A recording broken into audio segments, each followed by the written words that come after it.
오늘 우리 하나님 아버지 하나님 거룩하신 말씀 구약성경 시편 제22편 1절과 2절 말씀입니다. 오늘 우리 하나님 아버지 하나님 거룩하신 말씀은 구약성경 시편 제22편 1절과 2절 말씀입니다. 제가 대신 아버지의 말씀을 봉독하여 올립니다. 내 하나님이여, 내 하나님이여, 어찌하여 나를 버리셨나이까? 어찌 나를 멀리하여 돕지 아니하시오며 내 신음소리를 듣지 아니하시나이까? 내 하나님이여, 내가 낮에도 부르짖고 밤에도 잠잠하지 아니하오나 응답하지 아니하시나이다. 아멘. 아버지 감사합니다. 아버지의 사랑과 은혜 가운데 지난 한 주를 먹고 마시며 보냈사옵고 아버지의 영광 가운데 지난 한 해를 보냈나이다. 이제 한 해가 머물어가는 이 추석에 아버지께 영광과 감사와 찬양을 올리고자 하나이다. 다가오는 이 한 주, 이 새로운 한 주, 언제나 아버지의 말씀 안에서 언제나 아버지만을 붙잡고 의존케 하옵시고 언제나 아버지께 영광 올리게 하여 주시옵소서. 은혜와 사랑의 감사와 찬양을 다시금 올려오며 우리의 구주, 우리의 생명, 거룩하신 성자 하나님 예수 그리스도님 이름으로 기도 올리옵나이다. 아멘. 어느덧 이제 명절이 또 다가왔습니다. 우리 세상교회 성도님들 행복한 명절 보내시길 바랍니다.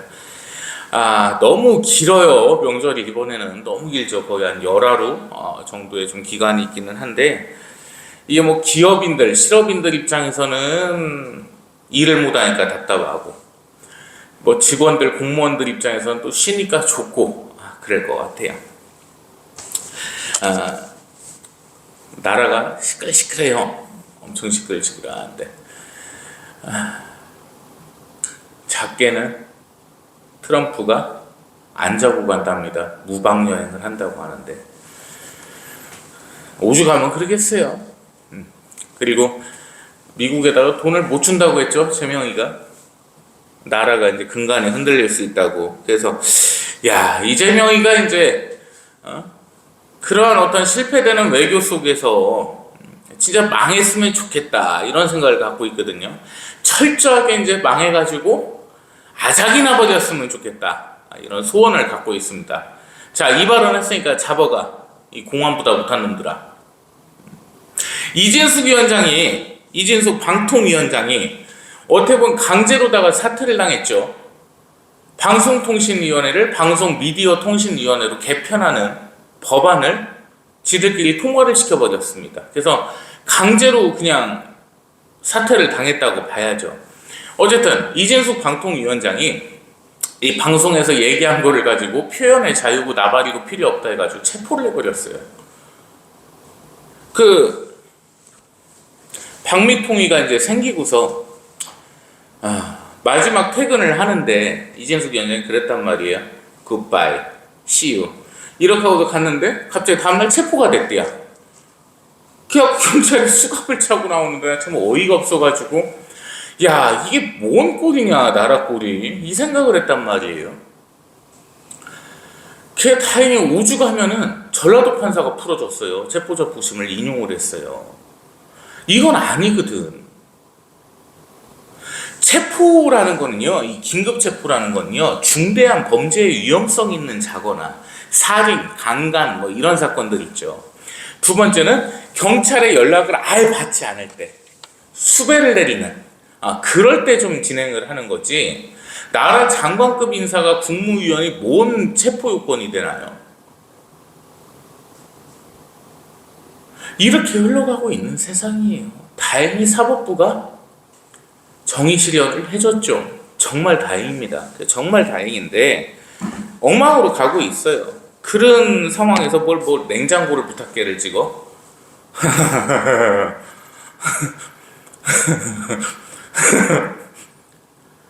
대전 데이터센터 불나가지고 행안부 아직도 전산 안 열려요. 관련 일 안 하시는 분들은 모르실 거예요.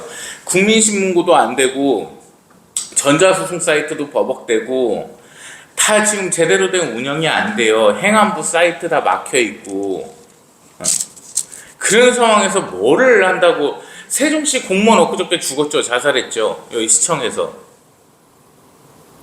4급인데 참나 자살을 했다는 것도 이해는 안 갑니다.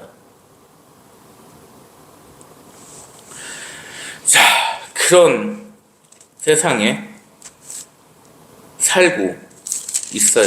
그런 세상에 살고 있고, 이거를 어떻게 해석을 해야 될지도 모르겠고, 이게 정상적인 나라는 아닌 것 같은데, 하루빨리 정상화가 되기를 바라고, 우리 윤석열 대통령님, 우리 김건희 여사님, 참 마음이 되게 안 좋습니다만은, 조금만 힘내시면 정상적인 나라에서 남은 임기 마치실 거라고 분명히 저는 믿고 있습니다.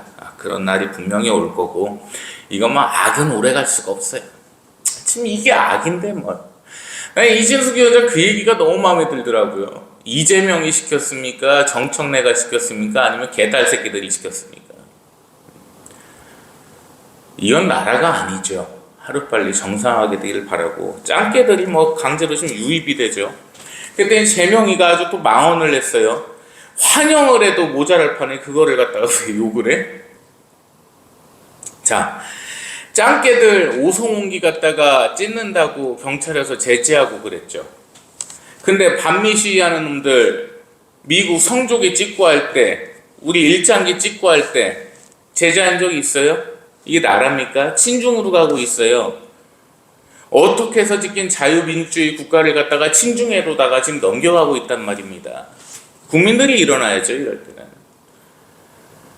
그런 세상 속에서 과연 진실이라는 것은, 밝혀진다는 것은 분명히 신념으로 삼으셨으면 좋겠고, 질 필요 없습니다. 무서워할 필요도 없고. 이 제명이가 되고 나니까 되도않는 자빨 새끼들이 그냥 환장을 하고 일어나는데 걔들 오래 못 갑니다. 오래 갈 수가 없어요. 왜? 악은 아버지 하나님 앞에서 무릎 꿇게 돼 있거든요. 악이 승리한 역사가 없어요. 성경을 봐도 하나도 없어요. 자, 그래서 오늘 본문 말씀을 들어가 보면 이 시편의 유명한 말씀이에요. 엘리 엘리 라마 사막다니. 이 이제 원문으로 보면 이 말씀인데, 하나님 하나님 어찌하여 나를 버리셨나이까. 이 단어는 익히들 알고 계시죠. 이 단어를 어떻게 아시냐고 하면 예수님께서 십자가에서 외치셨다, 이렇게들 알고 있는데 오늘 싹 뒤집어 드립니다. 자, 시편 이 저자가 누굽니까? 이 시편 저자가요, 누굽니까? 다윗 왕이십니다. 이 다윗 왕께서 아버지 하나님께 말씀하시는 거예요.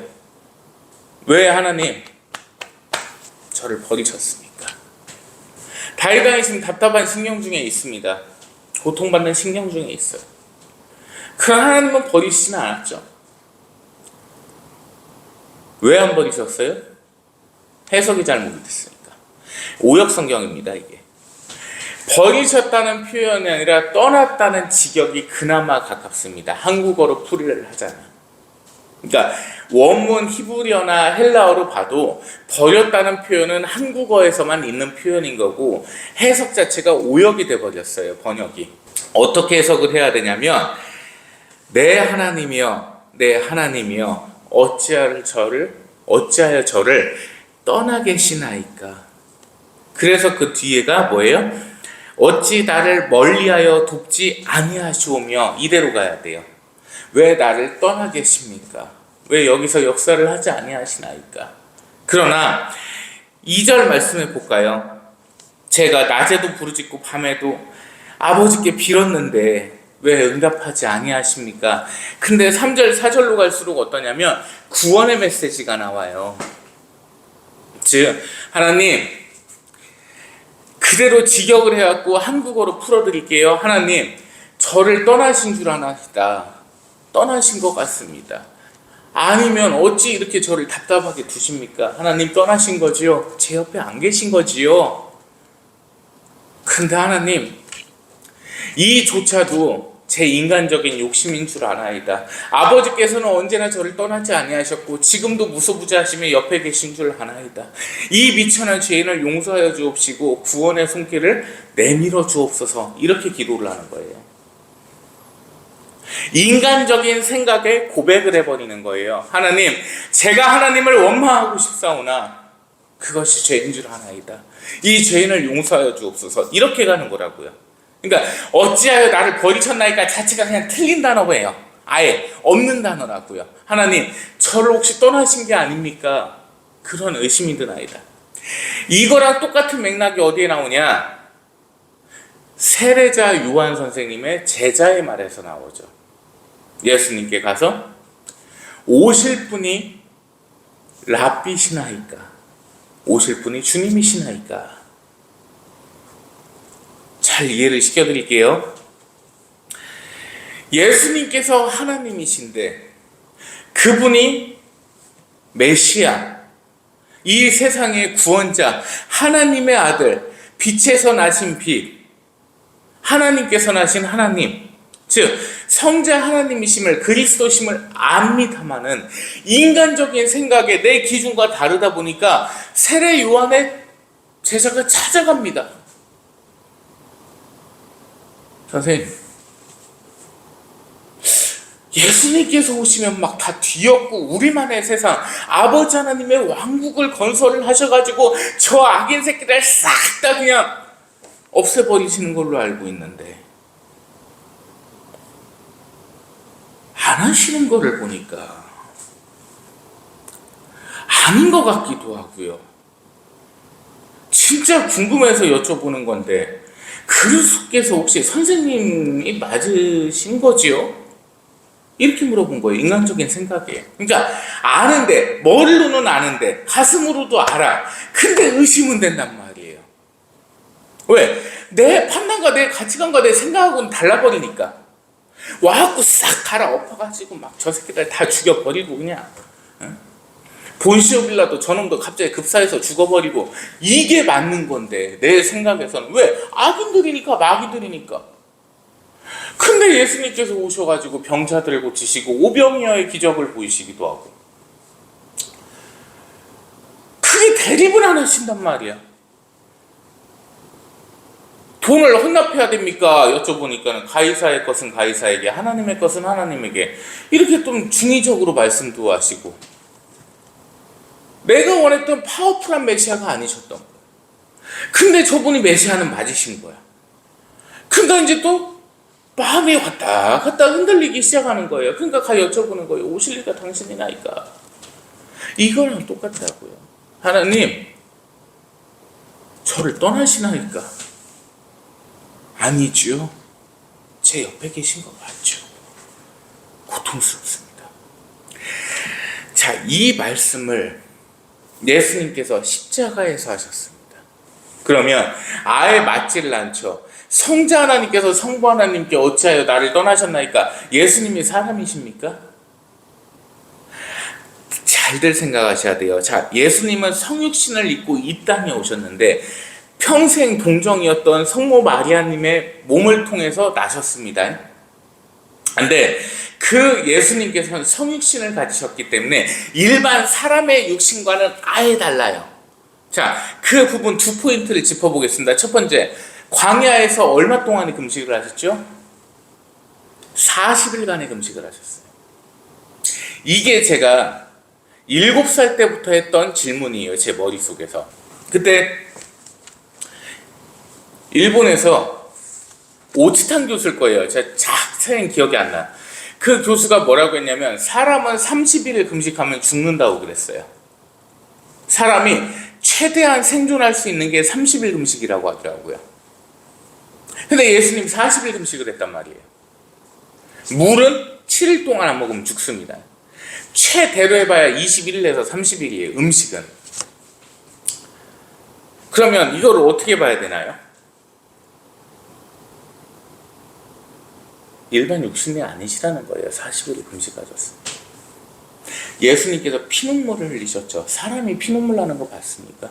네 눈에 피눈물 나게 할 거야. 실제로 피눈물이 나진 않아요. 눈을 갖다 꽉 찌르면 그냥 피가 나는 거지 눈물이 나진 않거든. 이게 뭐예요? 일반적인 육신이 아니셨다는 것을 가리킵니다. 두 번째, 예수님께서 부활을 하시고 제자들에게 찾아가실 때 어떻게 찾아가셨어요? 자, 여기 벽이 있어요. 이 벽을 갖다가 통과를 하셨어요. 뭐 해리포터에 나오는 4분의 1의 그 승강장 그런 게 아니에요. 그냥 벽을 통과를 하셨다는 것은 이 육신이 성육신임을 의미하는 거예요. 좀 더 깊게 들어가 볼까요? 사람은 뭐든지 할 수 있는 존재로 만들어 놓으셨어요, 하나님께서. 근데 이 죄를 지면서 아담 하와가 선악과를 처먹으면서부터 인간에게는 한계라는 게 생겨버린 거예요. 모든 것을 다 할 수 있는 육신을 갖고 태어났지만 하나님께 불순종함으로 인해서 한계가 생겨버린 겁니다. 즉, 사람의 육신은 매우 제한적이에요. 얼마나 가짜는 몸뚱아리입니까? 이 하나 아프면 떼굴떼굴 굴르면서 정상생활을 못하죠. 불과 60년, 70년이면 늙어서 움직일 수조차도 없죠. 얼마나 보잘것없는 이 육신 덩어리에 단백질 덩어리 그냥. 아버지의 은혜를 입어서 이 몸을 갖고 살고 있는 거지. 진짜 아무것도 안. 근데 하나님의 성육신은 다르셨다고요. 사람의 몸이 아니셨다는 걸 의미를 하는 거예요. 그러면 왜 십자가에서 그 말씀을 외치셨냐를 봐야죠. 예수님께서는 누구의 위로 오셨습니까? 다윗 왕의 위로 오셨습니다. 다윗 왕의 위로 오셨음을 첫 번째 증명합니다. 세 가지를 말씀드릴 거예요. 첫 번째, 시편 22편에서 다윗 왕이 기도했던 그 기도문을 예수님께서 말씀하셨습니다. 다윗 왕의 위로 오셨음을 말씀하십니다. 두 번째, 인간의 고백을 예수님께서 대신해 주셨습니다. 사람의 모든 죄를 그 순간 다 대속을 하신 거예요. 그러고 외치셨습니다. 이 자들이, 이 무지몽매한 자들이 아버지께 그렇게 외치나이다. 어찌하여 나를 떠나셨냐고 외칩니다. 하나님께서, 성자 하나님께서 성부 하나님께 그 중보의 기도를 해주셨다는 겁니다. 여기서 나오는 게 중보 기도라는 겁니다. 아버지께서 창조하시고 우리가 창조했던 이 인간들이, 이 사람들이 아버지께 이렇게 외칩니다. 왜 나를 떠났냐고 묻습니다. 이 인간들을, 이 자들을, 죄를 사하여 주시옵소서. 제가 이 자들의 죄를 다 떠맡고 아버지 앞에 간원드리나이다. 성자 하나님께서 이렇게 외쳐주신 거예요. 이게 중보 기도입니다. 근데 미친놈들이 무슨 권사회 집사회 만들어갖고 여기서 중보 기도를 해드릴게요. 긴급 기도 제목이 뭐예요? 중보게 되냐? 야, 이 또라이 같은 것들아.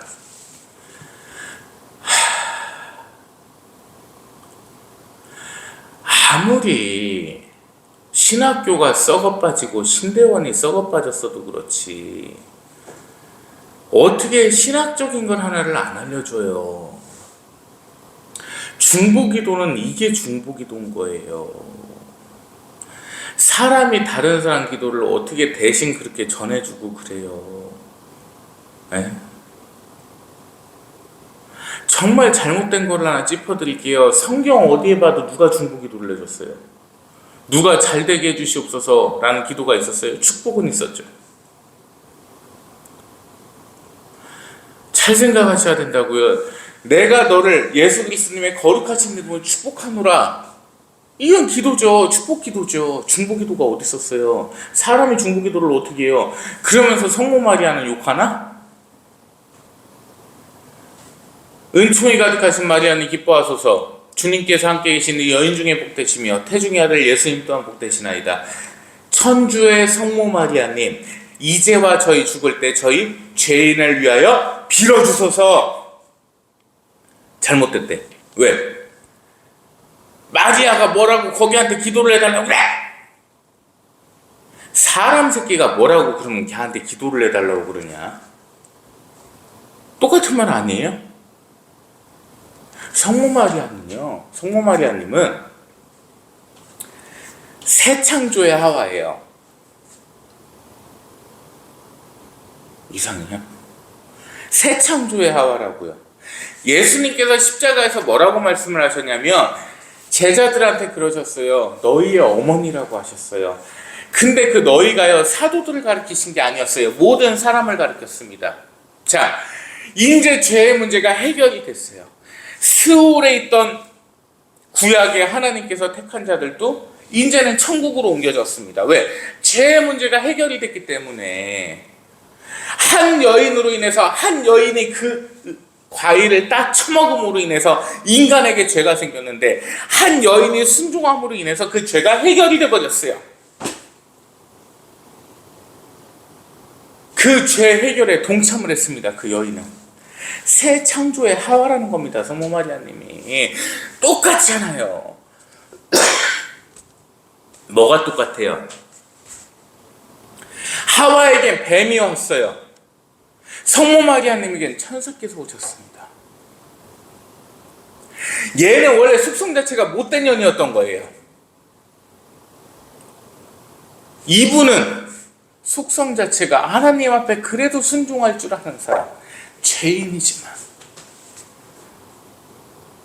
그들의 죽음은 똑같이 성경에 나오질 않습니다. 언제 어떻게 됐는지를 몰라요.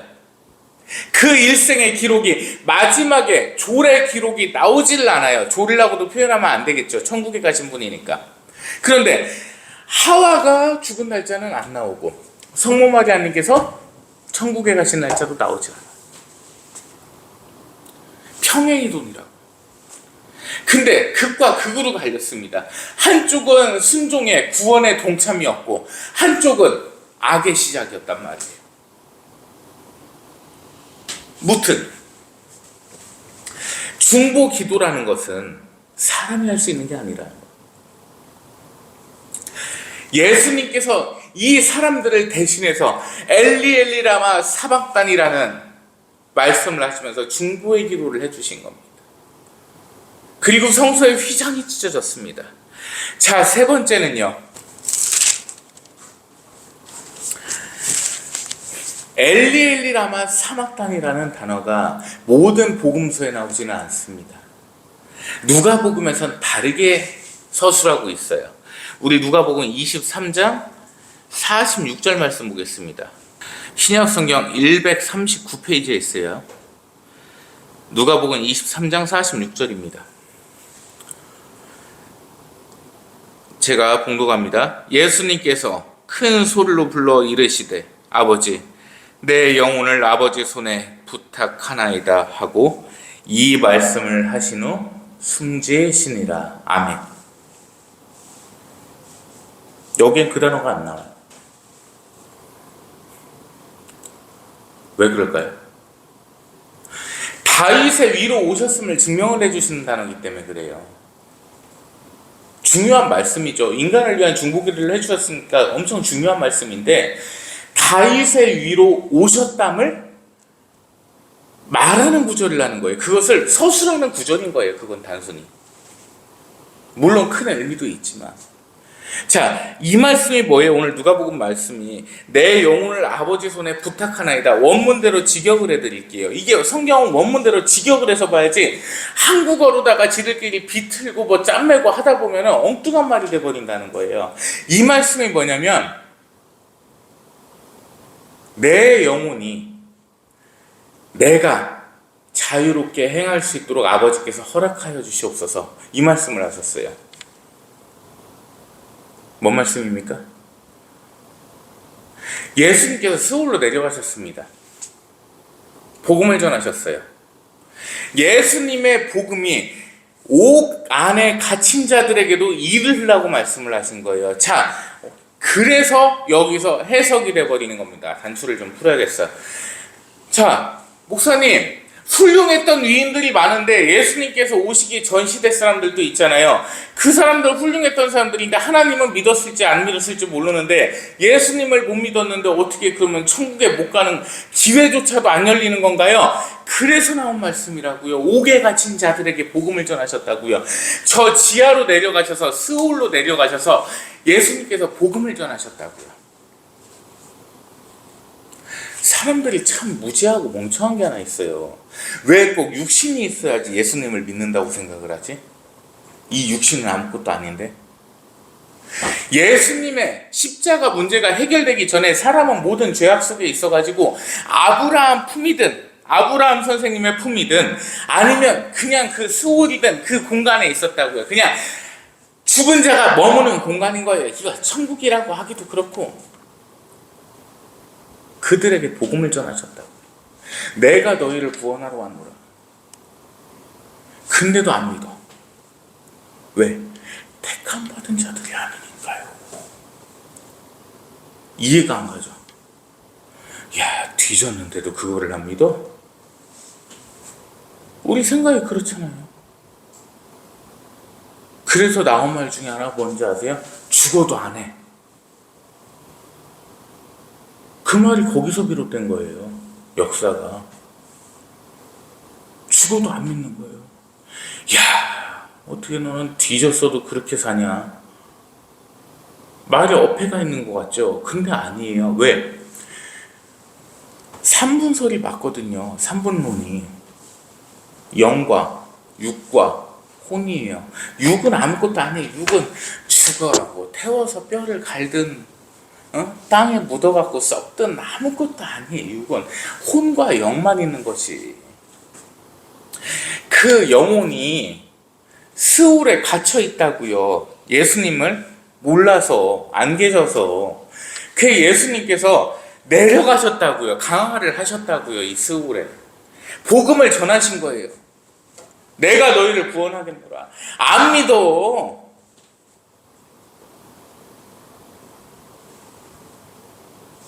안 믿어요. 그래서 제일 중요한 게 뭐다? 제사가 아무 필요 없는 거예요. 와갖고 먹기를 뭘 먹어? 옥에 갇힌 애들이. 에덴 동산 천국에 있는데 뭔 과일을 먹으러 와요? 딴지 오래된 거, 싱싱하지도 않은 거. 그 분을 보여주신 거예요. 자, 그래서 오늘은 좀 특이하게 우리 성경책 다 갖고 계시죠? 맨 앞에 표지 뒤에 보시겠습니다. 사도신경 써있는데 보시죠. 자, 이 사도신경이 왜 오역이 있는지를 오늘 말씀을 드립니다. 중간에 보실게요. 장사된 지 사흘 만에 죽은 자 가운데서 다시 살아나시며. 아멘. 이 말씀이 왜 의역이 잘못됐냐? 지옥에 내려가신 지 사흘 만에 부활하셨다가 최초의 사도신경이었습니다. 근데 하다 보니까 오역이 되고 오역이 돼버리고 오역이 돼버렸어요. 예수님께서 무슨 지옥의 왕 하데스도 아니신데 지옥에 내려가셨다가 말이 되냐? 이렇게 나온 거예요. 그러니까 사람의 생각으로 그걸 오역을 해버린 거예요. 그러니까 베드로전서에 나오고 하는 말씀 중에 옥에 갇힌 자에게 복음이 이르라, 이게 해석이 안 돼 버리는 거죠. 왜? 애초에 잘못됐으니까. 죽은 자 가운데서 부활을 하셨다고 하면 공동묘지에서 부활을 하셨다는 거냐, 영안실에서 부활을 하셨다는 거냐, 이 미친놈들아. 그 옥에 갇힌 자들을 구하기 위해서 스올에 내려가셔서 직접 그들에게 복음을 전파하시고 아버지 하나님의 오른편에 앉아 계시다가, 그 다음 보겠습니다. 산자와 죽은 자를 심판하러 오실라. 이 말씀이 뭐예요? 옥에, 아직도 스올의 지옥에 있는 자들에게 너희는 죽어서조차도 내 복음을 믿지 아니하였다. 너희는 영원한 형벌에 처하겠노라. 심판을 하시는 거고, 그래도 옥에 갇혀 있다가 예수님의 복음을 믿고서 따른 자들, 그리고 살아서도 예수님을 믿은 자들, 그들에게는 영원한 영생의 천국의 면류관을 씌워주신다. 이 구절입니다. 아멘. 이 구절이에요. 이걸로 끝납니다. 즉, 예수님의 복음이 왜 육에게만 한정돼 있다고 생각을 한 거냐? 그 자체가 인본주의적인 생각인 거예요. 전혀 해석이 잘못돼 버린 거예요. 얼마나 인본주의적인 생각이었으면 성자 하나님께서 어찌하여 나를 버리셨나이까 말이 되냐?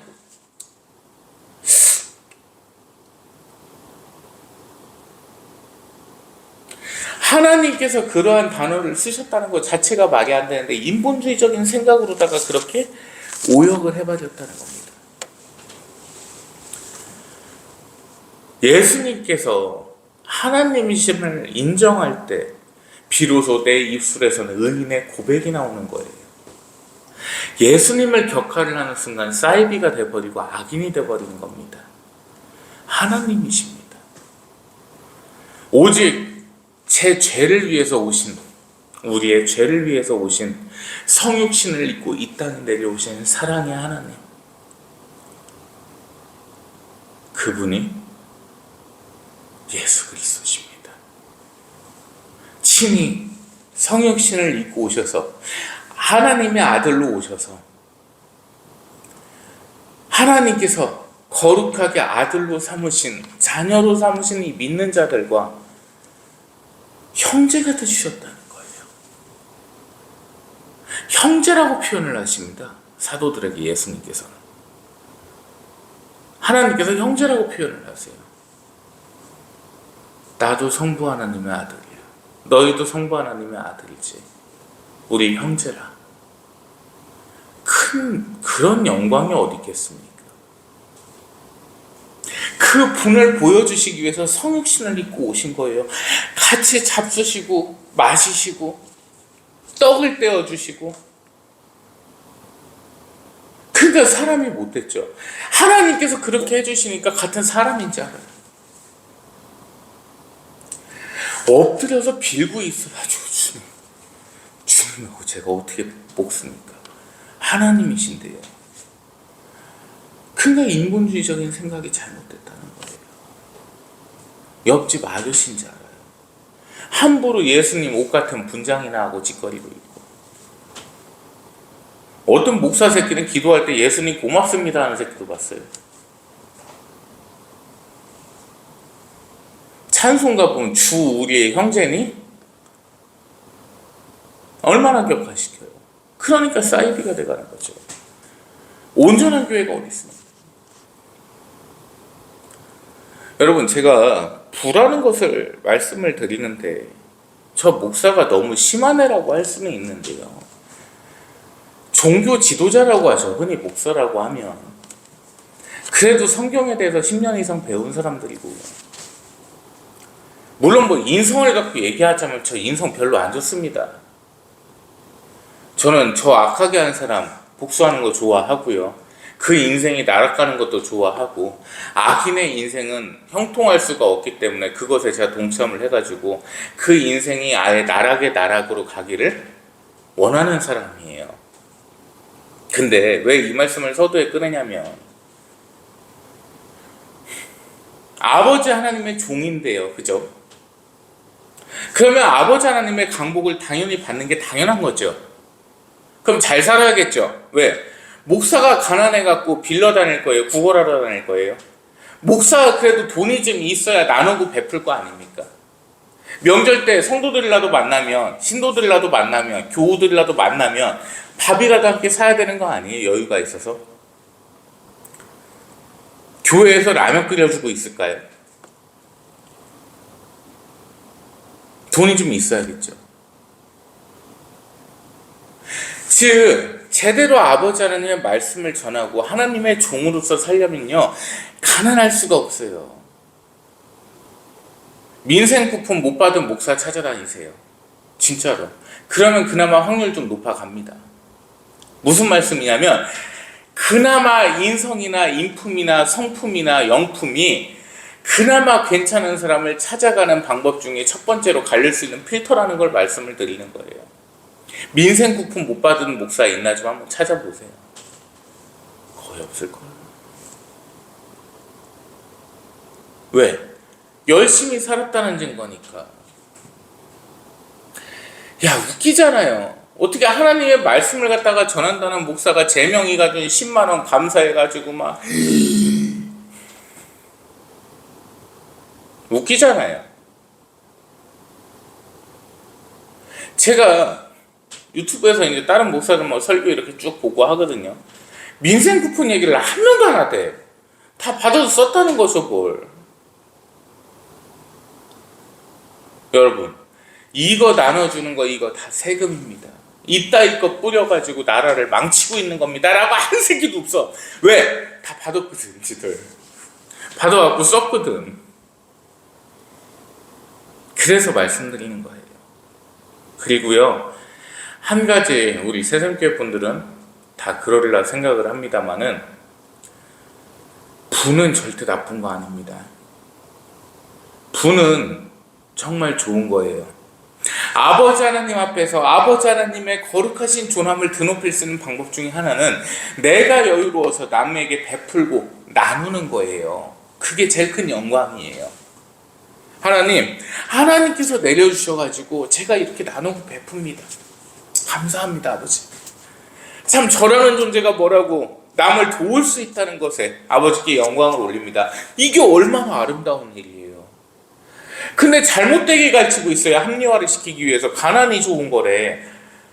까놓고 얘기해 봅시다. 가난한 게 뭐가 그렇게 좋아요? 응? 먹고 싶은 거 못 먹고, 입고 싶은 거 못 먹고, 사고 싶은 거 못 사고, 이게 뭐가 그렇게 좋아요? 주유소 가서 돈 없어갖고 기름 2만원, 3만원 넣는 게 뭐가 그렇게 좋아요? 왜 좀 솔직하게 살아봅시다, 이제. 올해도 거의 다 갔으니까.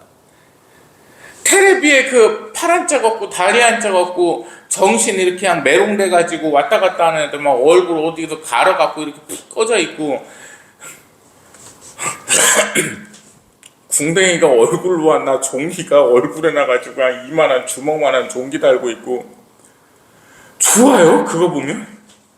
그 연예인 좌빨 연예인들 있죠. 특히 여자애들 그런 애들 막 어떻게 이렇게 순수해요, 예뻐요, 와 진짜 예쁘다, 사랑스럽다 이지랄하고 있거든요. 그럼 걔들 중에도 시집간 애들 있을 거니까 네 아들이나 딸을 혹시 그런 애한테 시집장가 보낼 생각이 있니? 고소할 거예요 아마. 명예훼손했다고 댓글에다 그거 달아놓으면. 왜 솔직하지를 못하죠? 그런 애들을 보면은 막 좋아 보이나요? 팔 한 짝 없는 게 막 좋아 보여? 솔직해집시다. 건강하고 부유하고 명예로운 건 좋은 거예요. 기쁜 거예요. 근데 그게 나 자신을 위해서 쓰이는 순간 나는 바닥으로 내려앉는 겁니다. 가진 것에 감사하고 나눌 줄 알고 아버지께 영광을 올리는 거, 그렇게 살아야지 그게 아름답게 빛나는 거라는 거예요. 뭘 그렇게 그 장애인들 보고서는 막 그 가식을 떨어요 그래? 응?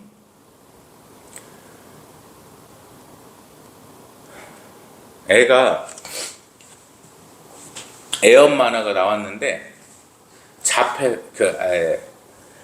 타이레놀 먹었대요 지가. 그래가지고 애가 뇌병변하고 지적장애하고 뇌 관련된 질환이라고 안 했어요. 뇌 관련된 질환이 골고루 한 5가지 정도가 섞여 있더라고요. 근데 자기가 예쁘대요. 걔가 하면서 침 질질 흘리면서 돌아다녀요. 사과 주면 막 핥아먹고 있어요. 왜? IQ가 1이니까.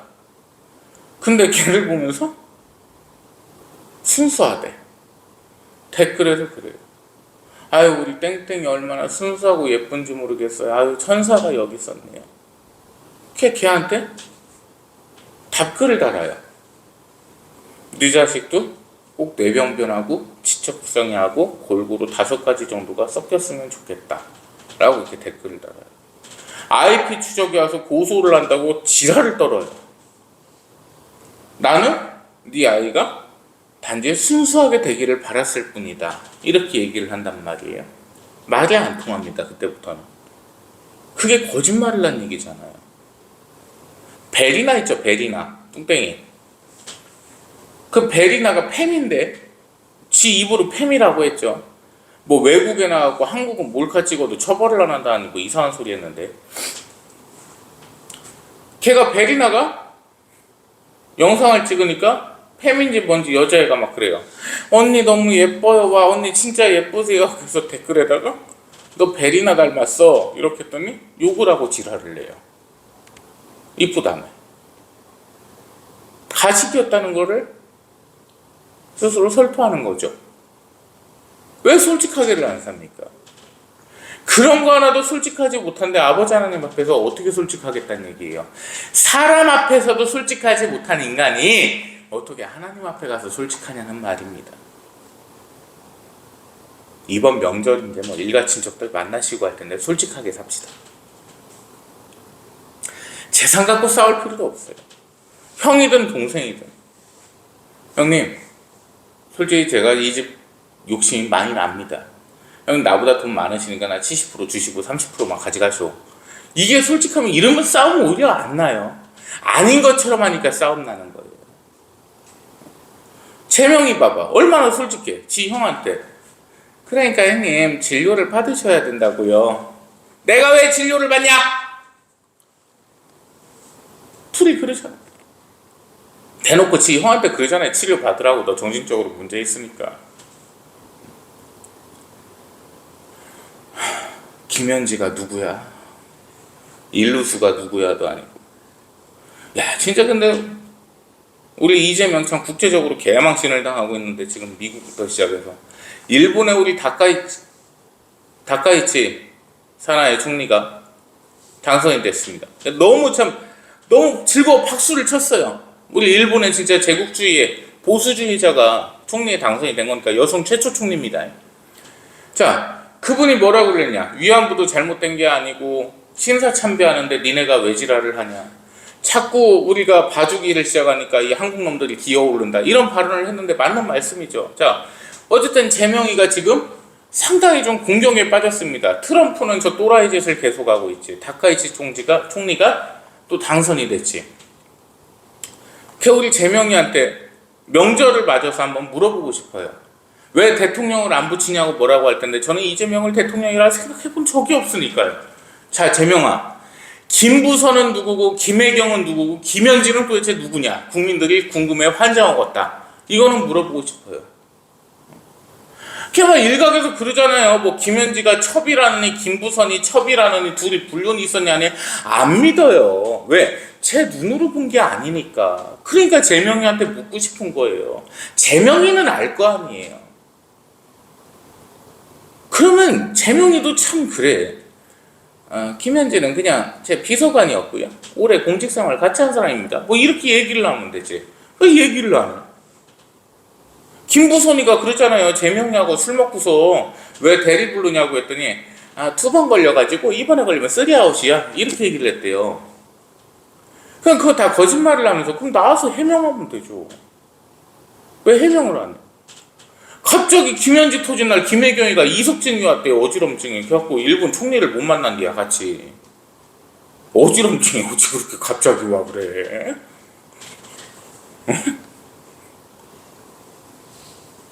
이상하죠. 뭐 음모론 제기하는 거 아닙니다. 아니 갑자기 이 시간 만나는 날 어지럼증 왔대요. 근데 그날 뭐가 터졌어요? 김현지가 누구야? 일루수가 누구야도 아니고. 과하면 스타벅스 보니까 김현지가 누구야? 김현지 나와라. 악인은요 오래 못 가요. 절대 악은 승리할 수가 없습니다. 하나님께서는 그 선이라는 자체로 계신 분이시고 만유의 주님이십니다. 사람이 아무리 기어 올라가야 아무리 악을 해봐야 하나님 앞에서 존재조차도 못 되는 상황이니까요. 우리 오늘 설교 다 잊어먹으셔도 좋아요. 뒤돌아서 나가셔서 다 잊어먹으셔도 좋은데 한 가지만 기억하십시다. 솔직하게 삽시다. 정직하게 살으라는 거 아니에요. 힘들어요. 특히나 사업하고 이런 사람들. 양념을 좀 쳐야지 어떻게 일 볼 때 그냥 있는 그대로만 일을 보겠어요. 정직하라는 얘기 아니에요. 솔직하라는 거지. 솔직하게 표현하고 내 욕심 있으면 솔직하게 말하고 기도도 좋아요. 솔직하게 기도해도 좋아요. 그것이 나만을 위한 게 아니라면 아버지께서는 역사하실 줄 믿습니다. 이번 명절 너무 긴데 좀 푹 쉬시는 재충전이 가되시고, 한 가지만 약속하십시다. 성경책 제발 한 장은 봅시다. 한 장은. 일주일 동안에 한 장은 봐야 그래도 아버지 앞에서 겸허해지지 않겠습니까? 기도합니다. 사랑의 하나님, 영광의 하나님, 강복의 하나님, 감사와 찬양을 올리나이다. 아버지의 은혜로 지난 한 주를 살았사옵고, 아버지의 은혜로 지난 삶을 살았사옵나이다. 아버지의 크신 은혜와 사랑 가운데 늘 품으시어 주시옵고, 이 한 주 아버지 안에서 승리하며 악한 영의 유혹을 뿌리치고 악한 영의 그 역사를 저주할 수 있도록 역사하셔 주시옵소서. 언제나 아버지께서 사랑하시는 아버지의 종이 아버지께 간절히 원하고 바라오니 아버지 앞에 엎드린 모든 성도들에게 강복하시어 주셔서 언제나 아버지만을 바라보고 그 아버지의 은혜에 감사하며 윤택한 삶 가운데 영광 올리게 하여 주시옵소서. 다시금 아버지의 은혜를 감사드리오며 예수 그리스도님 이름으로 기도 올리옵나이다. 아멘. 이제는 우리의 구주 만유의 주님이신 성부 하나님의 크시고도 크신 사랑과 우리의 생명 되시는 성자 예수 그리스도님의 무한하신 은혜와 성령 하나님의 교통하심이 이 시간 하나님 앞에 엎드려 하나님만을 바라며 아버지 하나님 앞에 무릎 꿇은 아버지 하나님의 거룩한 백성들 머리 위에 이제로부터 영원 목토록 항상 함께 계실지어다. 아멘.